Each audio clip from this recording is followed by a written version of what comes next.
Cursed. Cursed. We all go a little mad sometimes. There's a formula to it. A very simple formula. I saw the boogeyman. I saw him outside. What's your favorite scary movie? Hey everybody, welcome to a brand new Tomb of Terrors with me, Old Man Brad. Whether you are new to the show or returning for another episode, thank you so much for giving me a listen. If you love the show, drop me a review on your favorite podcast app or become a patron, patreon.com/oldmanbrad. Make sure to follow me on social media on Blue Sky and Instagram. Just look for Old Man Brad. And of course, follow me over on Letterboxd so you can see all the watches that I do. All right, this episode, I have a film that just came out called Blackout. And not to be confused with another film that came out earlier in the year called Blackout with the same actor, Mike Ferguson. He's in 2 Blackout movies this year so far. Completely different movies from what I can see from trailers and stuff. This is an interesting film. I look forward to kind of talking about it a bit. Before we dive into the movie, if you are in the Cincinnati area, come out to Frightful Fridays on the 3rd Friday of the month. So thankful to be partnered with the Esquire Theater to host a horror screening once a month. Last month, we did Lucio Fulci's Zombie, so we are in the middle of a 3-month Living Dead series that I'm doing. This month, on May 15th, going to have Hell of the Living Dead, the Bruno Mattei film. Anyone who listens to the show, I did a whole Bruno Mattei series last year. This was one of them. It is one of my favorite just schlocky undead movies. I am so excited for this one. But come out May 15th at 10 p.m., let's watch a movie together. Okay, it is time to hit the blackout. Weston. Susanna? I am not here.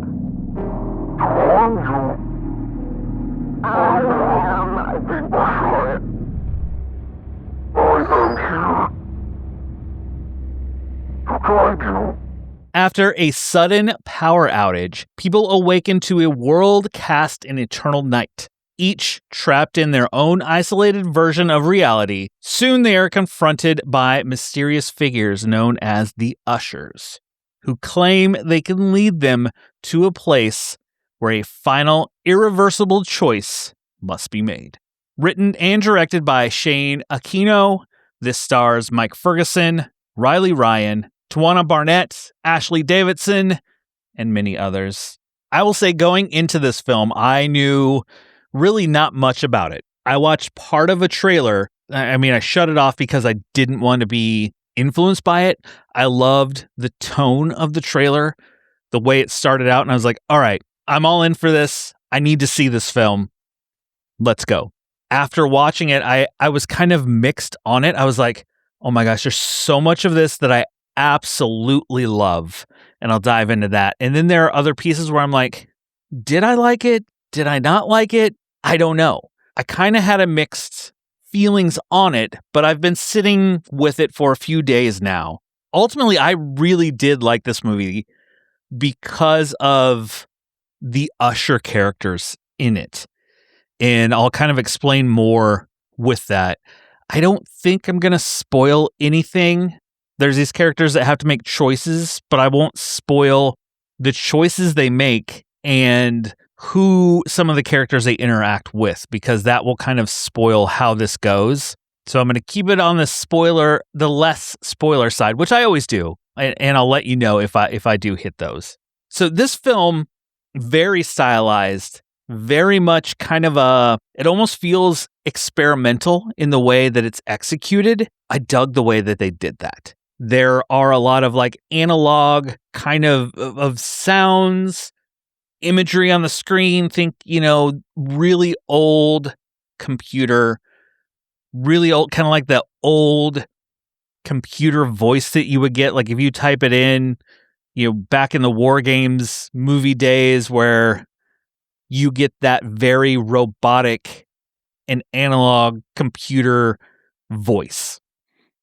So it starts out with our character, Susanna, played by Riley Ryan, she is at home and her parents call her and say, hey, we're going to be a little later than we thought.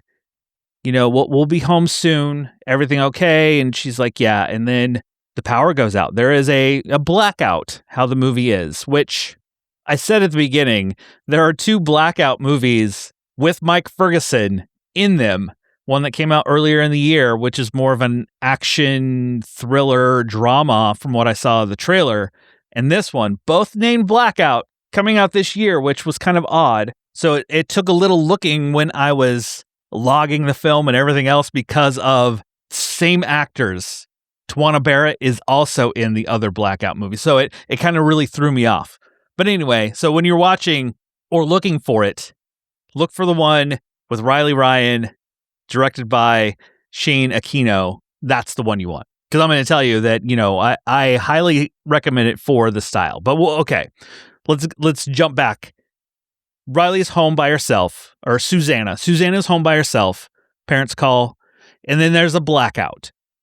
All the lights go out, but there's still some things, some power in the house, which kind of confused me at first. But as you go a little bit further on what happens, you're like, okay, I get it. She goes to the fridge. There's no food in it. There is nothing. And then we cut to a mysterious figure outside, dimly lit on the street, dressed all in black with this mask. Looks like wearing a mask. It almost faintly looks like, is that Michael Myers back there? The way the mask is? You can't tell because they're really faded, really kind of fuzz, and it's slowly walking. It looks fucking cool. I loved the style of the Usher character. So this character comes to the door and tells Susanna, actually, let's backtrack. When the blackout happens, the emergency broadcast comes on the TV saying, and it keeps repeating that an usher will come and take you to where you need to go. So this is repeating in the background before they come to the door. So I forgot to preface that. So this usher character comes to the door. You never fully see the usher's face. It's always kind of mouth down with they're wearing all black rubber gloves on. And when they speak, it's very robotic, very, as I said, analog. And the text as they're speaking comes on the bottom with that old, like a pixeled, blocky font as it's going across saying, I am here. I'm not here to harm you. Please let me in. I can help. She lets him in. And the only thing you can see from the usher, like you only see part of the face and you can tell it's like a mask. Like whoever the usher is, they're wearing a mask. And I absolutely loved the style of the usher, how it was very mysterious, very almost like, you know, who is this? And then the voice just kind of added a whole different level to it that I really, really liked. I don't know. I was sitting there like I was just mesmerized as this usher is saying, I can take you. I see that you're hungry. Let's go get food. And then they're like, you need to take a bath first and get clean. And then when you go to the next area, when he takes her, you get to this house and it just goes even more bonkers. Just there's another character and he offers some choices to her and other things in a red room going on. I'm going to kind of skirt around this to not spoil what it is or this other character. And I'm like, whole time going, what the fuck is going on? But I'm all just glued to the screen. I don't want to stop watching this because I'm like, I love this style. I love what you were doing here with this. And then after Susanna's piece is done, you cut to our next character, Weston, who is played by Mike Ferguson. His daughter's coming to visit. He's a sheriff. You get a little bit of, you know, he has to go deal with someone in this kind of squatting in someone else's house, won't leave, this whole situation. And then, you know, he's having dinner with his daughter. The blackout happens. She's gone. And then an usher comes to his door. This time it is a female usher with a mask on. And same thing, you only see her part of the face wearing all black with the rubber gloves. The same type of robotic voice is going on, telling him, I'm not here to harm you, I'm here to help. Let me in, let's talk, blah, blah, blah. Weston kind of takes it to a different level. Not going to tell you what happens there because it is kind of cool what he does and what happens with the Usher at one moment. But again, he goes to the house. He's offered choices. There's some weird shit going on in this other house. And then we kind of roll along to this ending that happens. But overall, oh my God, I love the fucking style of this movie. I loved the analog voice that these ushers have. I love this style of the ushers. Like, honestly, give me more of them going to different people doing this thing because it was cool. I could almost see the ushers being used as a piece in a bigger, like, anthology type of story where they're going in between to tell different stories with different characters. I want to definitely give my props to Shane for the style they used. The music is awesome in this, just very digital, very almost synthy, kind of fits with that analog piece of what the ushers are. The pieces outside of the ushers, I mean, those are the pieces that I'm like, I don't know if I love this or not. Acting's a little rough around the edges, but that's fine. I wasn't fully involved in the characters themselves. I was more hooked into the ushers, who they are, what is their purpose, what is going on here, as well as the other pieces that happen in this other house and these choices they're given. It's an odd movie. This movie is not going to be for everybody, but I love the style. I love the look of this. I love the music in it. I love a lot of things about it. I'm definitely giving it a recommend to watch because of just those characters alone, because they're just so freaking cool. I want more of the Usher. I want more. Give me more, please. All right, so my double feature, I always do a double feature to go with whatever I'm talking about. My double feature this week is actually one that recently came out in theaters and will be out on digital later this week, this Friday.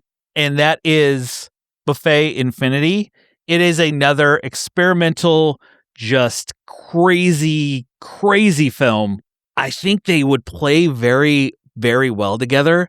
I did a review over on my YouTube channel. Just go check it out. Old Man Brad Pod over on YouTube. It is a story told through local commercials and the way it cuts, and there's a digital character in this. It's another one of those movies that's fairly fresh in my mind. I think that's why I looked at it going, oh my God, this would be a crazy digital double feature of Blackout, Buffet Infinity, but that will be my double feature for this episode.